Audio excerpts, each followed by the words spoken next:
নমস্কার বন্ধুরা, সবাই কেমন আছেন? আশা করি সকলেই খুব ভালো আছেন এবং সুস্থ আছেন। আমিও খুব ভালো আছি। তো মুন কিচেন অ্যান্ড ব্লগ থেকে আমি তোমাদের বন্ধু মনিকা চলে এসেছি আজকে আবারও একটা ভিডিও নিয়ে তোমাদের সঙ্গে শেয়ার করতে।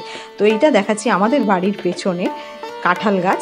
তো এই গাছের কাঁঠালটা খুব একটা খেতে ভালো হয় না পাকা অবস্থায়, তাই আমরা এঁচোড়টাকেই খেয়ে নিই। তো দেখো, এই এঁচোড় নিয়ে চলে এসেছি বাড়িতে একটা কেটে, বেশ বড় সড়ো দেখেই।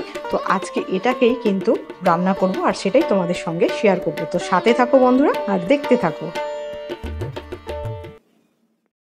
তো বন্ধুরা, আমি এখানে এঁচোড়টাকে সেদ্ধ করে নিয়ে বেশ পরিষ্কার করে চলে এসেছি। আর তার সঙ্গে কি কি রেডি করে ফেলেছি দেখো, চিড়ে রাখা কাঁচা লঙ্কা রয়েছে, আলু টুকরো করে ভেজে নিয়েছি, তার সঙ্গে টমেটো কুচি, পেঁয়াজ কুচি, এগুলো কিন্তু রেডি করেছি। তো তার সঙ্গে মশলাপাতি কি আছে সেটাও তোমাদের সঙ্গে শেয়ার করে দিই।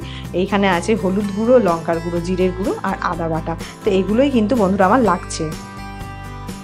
মশলাপাতি সবজি সবই তো রেডি। এবার গ্যাসটাকে অন করে ফেললাম আর এই তেলেই কিন্তু আমি আলুগুলো ভেজে নিয়েছিলাম বেশ লাল লাল করে। এর মধ্যে আরও একটুখানি সর্ষে তেল দিয়ে দিলাম বন্ধুরা। তো এর তেলটা গরম হলে কিন্তু আমি দিয়ে দেবো এর মধ্যে গোটা জিরে ফোড়ন।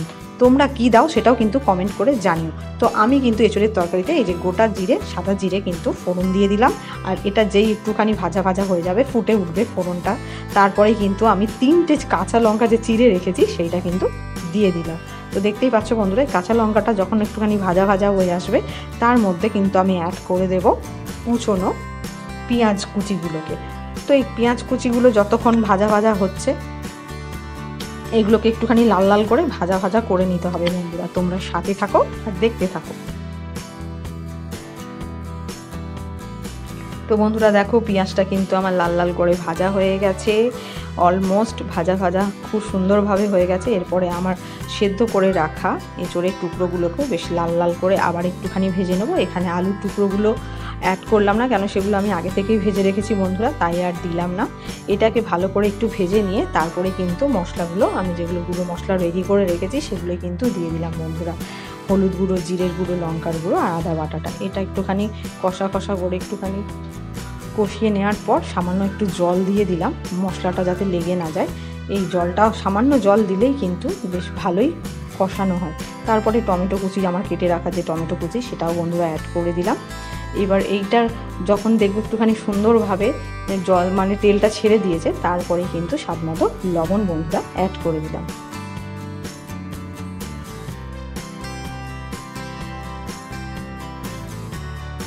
তো বন্ধুরা দেখো, আমার কিন্তু এঁচোড়ে মশলাটা কষানো হয়ে গেছে অলমোস্ট। তারপরে আমি ভেজে রাখা আলুর টুকরোগুলো দিয়ে আর একটু সুন্দরভাবে কষিয়ে নিচ্ছি বন্ধুরা।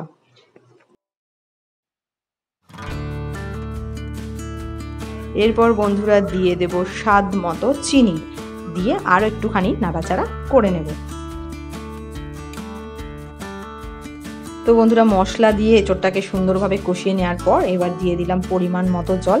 তোমরা যে যেরকম পরিমাণে মানে ঝোল খেতে চাও তারা সেইভাবেই রাখবে। তো আমাদের বাড়িতে একটুখানি ঝোল ঝোল খেতে পছন্দ করে, শুকনো শুকনো খেতে পছন্দ করে না, তাই আমি একটুখানি বেশি করেই বন্ধুরা জল অ্যাড করলাম।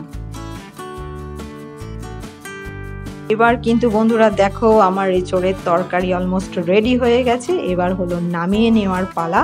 তো বন্ধুরা সাথে থাকো আর দেখতে থাকো।